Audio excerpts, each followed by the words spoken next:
হেঁটে জামারাত বলে, যেখানে পাথর নিক্ষেপ করতে হয়, ওখানে আসবেন। ওখান থেকে ওর পায়ে হেঁটে কাবায় যেতে হয়।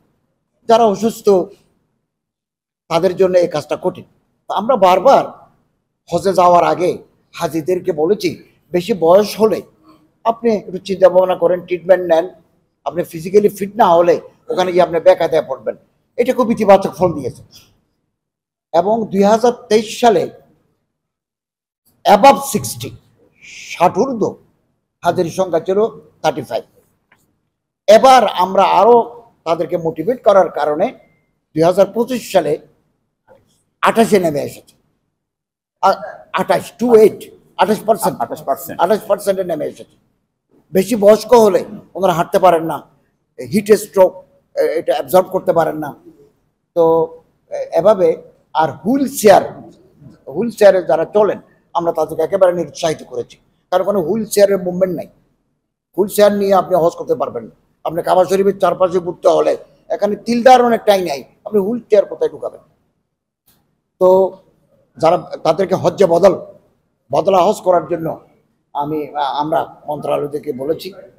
ওয়ালটন আবারও মিলিনিয়ার অফারে ওয়ালটন ফ্রিজ কিনে আপনিও হয়ে যেতে পারেন মিলিয়নিয়ার। মিলিনিয়ার ছড়াছড়ি দেশ জুড়ে, এটা শুধু ওয়ালটনই পারে। আমরা আলহামদুলিল্লাহ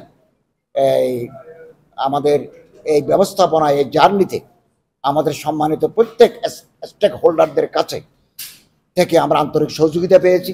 আমরা ধন্যবাদ জানাচ্ছি এবং আমরা আশা করছি আগামী 5ই জুন যে হজ অনুষ্ঠিত হবে এটা অত সুন্দর স্বাচ্ছন্দ্যপূর্ণ পরিবেশে, আন্তরিক পরিবেশে, ধর্মীয় ভাবগাম্ভীর্য পরিবেশে আমরা হজ পালন করতে পারবো, উদযাপন করতে পারবো, এ ফরজ আমরা আদায় করতে পারবো।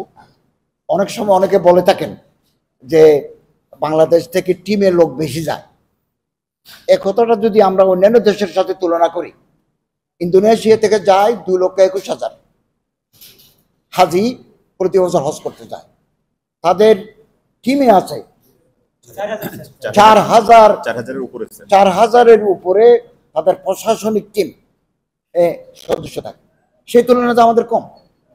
আর ভারত, ইন্ডিয়া থেকে যারা হজ করতে যান ওই প্রতি বছরেই ওই হজ টিমের যিনি প্রধান অথবা যিনি ডেপুটি, ওনারা প্রতি বছরেই যান। সেই তুলনায় আমরা বাংলাদেশে আমরা এই সংখ্যাটা আমরা যৌক্তিকভাবে নামিয়ে আনতে সক্ষম হয়েছি।